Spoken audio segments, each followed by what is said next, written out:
Welcome to this short video. We're going to give you a real snapshot of a piece of research that was conducted at the beginning of this year. I'm joined by Jennifer, who is from our partner company, who leads our digital team. And Jennifer's going to walk through. And what we looked at here was systems integrators and their partners and how they're coming across from a digital point of view and the effectiveness of that. Yeah, so what we're going to take you through today is some research that we did on the kind of top 25 systems integrators. So we're looking at, the main players in this space. But more importantly, what we're looking at is their combined digital ecosystem with their partners. And really important, Helen, to the way that we did the research is that we are coming at this not from a marketer's point of view, not from a practitioner's point of view. We're trying to put ourselves in the seat of the customer so that we can understand how a prospect would experience their brands online. So a couple really interesting things that will come out of this research. I think a nice way to frame it is just to think about a few areas of sort of really key digital best practice, which I'll jump down to and talk about quickly, just the methodology. So we are looking at 4 key areas for each of the system integrators and their partners. One is around the search user experience, and for most people, if we're honest, that is Google. That's the search experience most people will have. Then we're going to move on to the websites. So these are the actual owned bits of content for the partners and the systems integrators. Spend a little bit of time talking about content marketing. I know, Helen, that is a subject close to your heart, so we can chat about that in a bit more detail. And then quickly we'll cover MarTech as well, just at the end. Brilliant. And for each of the 25, we were scoring them on sort of commonly accepted digital best practice. So we'll get into a little bit more detail of what that means as we go through the different indicators. So we're going to start with search user experience, and the reason for starting with that is because, as we know, that's where most people start. So we know that 90% of all kind of B2B buying, it starts with a search online, and we know that that's where people are going to go, right? They have a need, they're going to go to Google and they're going to start searching.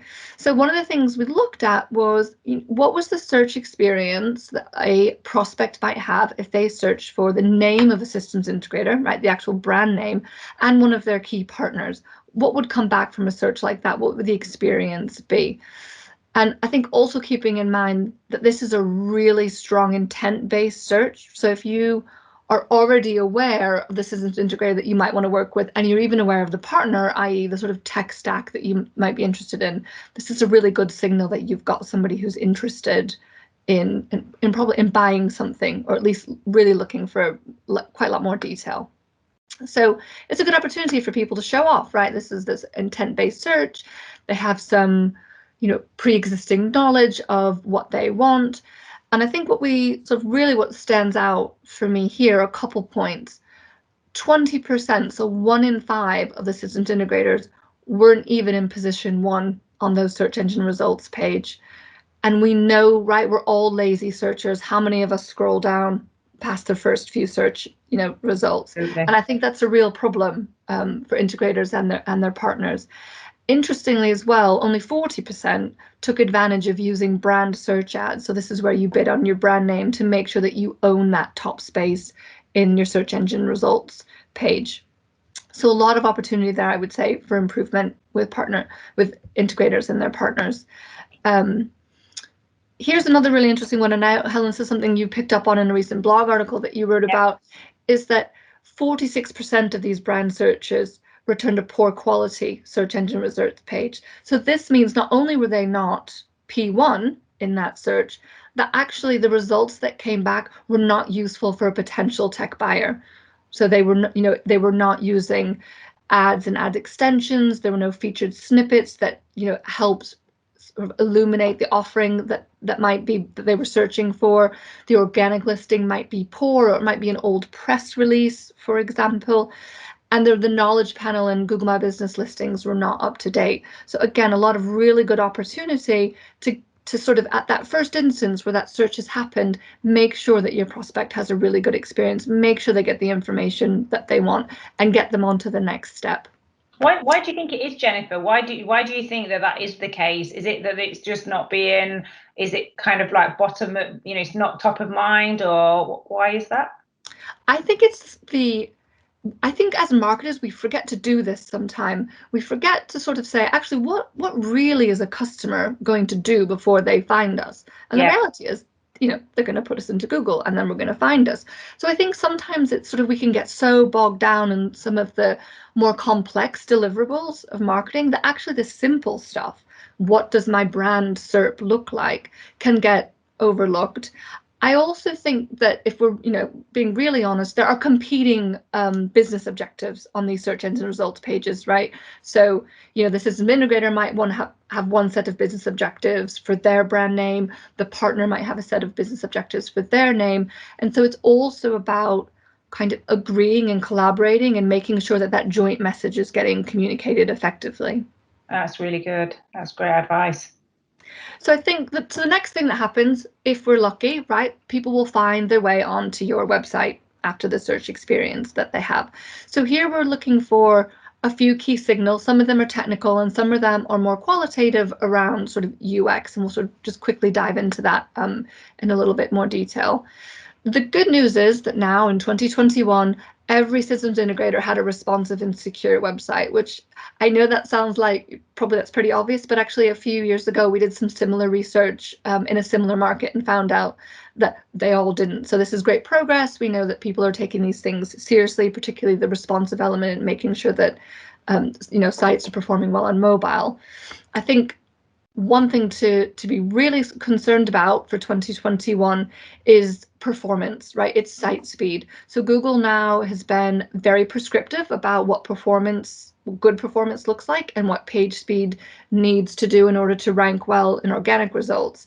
And what we're seeing is that all but one of our systems integrators had very poor scores on mobile. So this means in the future they may be punished in organic search results. So there's a bit of a technical takeaway for everyone to be worried about. And this is not specific to systems integrators or their partners, to be honest. This is a challenge, I think, for everybody out there with a website that's not fast, which is a lot of us, I'm afraid. That's great advice.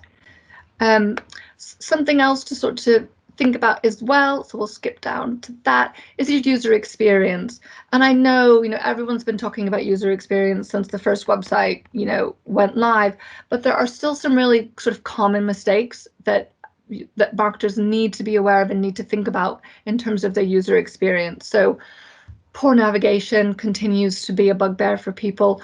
I think one of the ones for this audience that's particularly important is hiding contact details. So we know that tech buyers come to websites when they're ready to buy, and therefore they need to be able to find contact details. And I know sometimes people can be shy about those details. They're worried about having to deal with spam or having to deal with spurious requests for information. But at the end of the day, this is one of the key ways people are going to find contact information. And it's really important that that information is available. I think one of the other things, and again, Helen, this is one of the things you picked up in your recent blog article, is that the experience of someone who's looked for your brand name and your partner's brand name, and they've come to a website, and then you just send them off to that partner site or the partner's homepage. That's not what they were looking for. No. What they were looking for at that point is, what is your joint value proposition? What do you have to offer them? How can you help solve their problem? And for too many of the systems integrators, their partner ecosystems were very simply a list of partners that then linked off to those partners' homepages. Which is a real missed opportunity when you spent all of that time trying to get them there, and then you're not converting them. So yeah, that's a really good point. Absolutely. I think the reality as well is that there is actually loads of content that I am absolutely sure exists out there for those tech buyers. There will be good white papers, there will be good case studies, there will be good blog articles. So leverage that content and make sure it's accessible in a really user-friendly way. Brilliant. The other thing that we found that was generally a problem throughout the systems integrators' websites, again, I'll go back to contact details, is a lack of good conversion features. So we know that tech buyers do want to remain anonymous for a long part of their journey, right? So we know that they could take a year to make a decision and they're not ready to be contacted straight away and they like to be anonymous. But there also have to be opportunities for us as marketers to grab that contact detail, to be ready for them when they're lower down the funnel and they do actually, want to convert, want to give you their data. One of the things that we found that was pretty consistent is that it was hard to find a phone number. It was hard to find valuable content that we would have been happy to give our details in exchange for. Live chat was definitely being underutilized as well, and very few had newsletter or blog subscriptions, which I was very surprised to find. Yeah, really surprised at that, because there is great blog content out there. So again, it's a quick win, isn't it? It is absolutely, because there'll be a lot of good content out there that's evergreen as well. So this isn't about creating sort of a whole new library of content. It's about leveraging existing assets and repurposing where it makes sense to do that. And then I think, really just good to remind ourselves, this is not important because you and I are saying it's important. This is important because there's a lot of good research out there that tells us it's important based on known B2B buying behaviors. Totally. So this one always really stands out for me. So 46% of users say they will leave a website because of a lack of a clear message. And I think, again, this is one that I know is very close to your heart, Helen, around how systems integrators and partners should be thinking about their joint value proposition. Yeah, when we've done interviews with B2B buyers in the tech audience, they will say, don't make me work too hard to translate what it is. It's connected the dots. So no, can totally agree with that one. And so this brings us nicely onto content marketing. So we know that more than half of B2B buyers will view at least 8 pieces of content during their purchase process.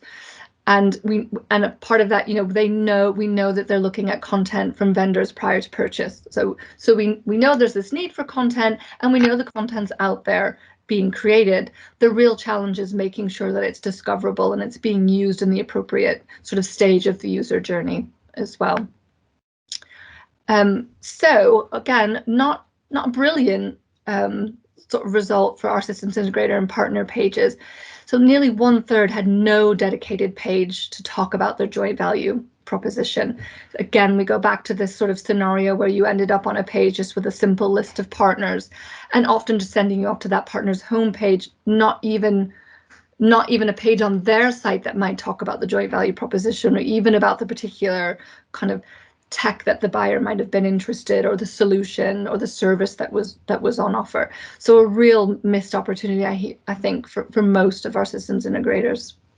And like you say, I think a lot of that content in some shape or form probably exists somewhere within the organization.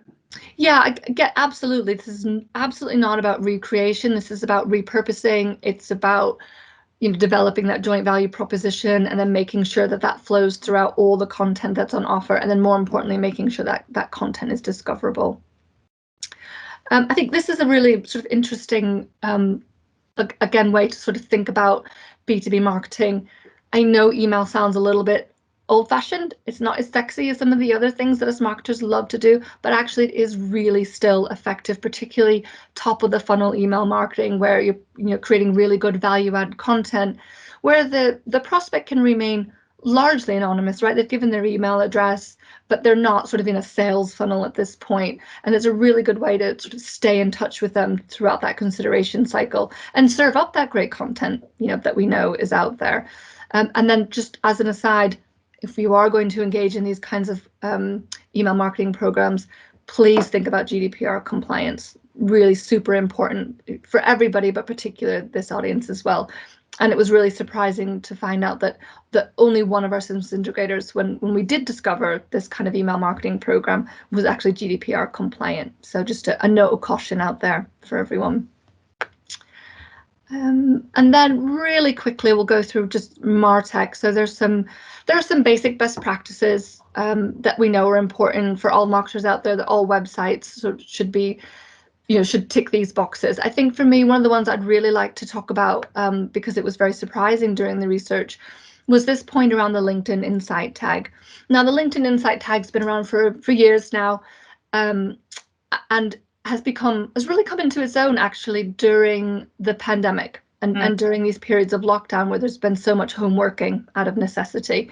So for those people who are not familiar with the Insight tag, it's a free tool from LinkedIn, and it enables better reporting and really valuable demographic insights on who's visiting your landing pages and your website, interacting with your content.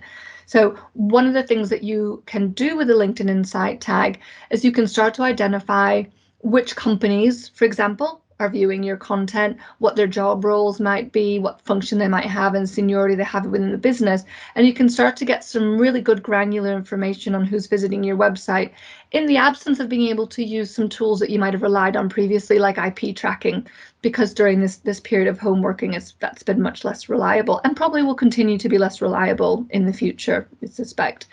The other great thing about the LinkedIn Insight tag is it enables you to retarget those visitors as well. And we know that remarketing is really important during these long consideration cycles that tech buyers go through. So I think, if you do nothing else after listening to this video, please go make sure you've got the Insight tag on your website and you've set up some remarketing audiences for it. No, that's brilliant. Wonderful. So there we go. I think that's a real sort of 100-mile-an-hour whir through the research that we did. There's a lot more detail in there. Obviously, we'll make this shareable for anyone who wants to dig into that in a little more detail. I think over to you, Helen. Yeah, no, it's wonderful. Thanks, Jennifer. And I think this is just so relevant. And the reason we're sharing this is to kind of inform, share, help increase the knowledge of our contacts and customers out there. Because I think, the selling and the digital environment we're in during the pandemic has shifted things. And so the website, the digital interactions is so much more relevant than it was 12 months ago. It's accelerated. So yeah, hope you find this useful. We'll put the link to the report at the bottom. And if you have any questions or want to chat it through with Jennifer, give us a shout. Thanks, Jennifer. Thank you. Cheers.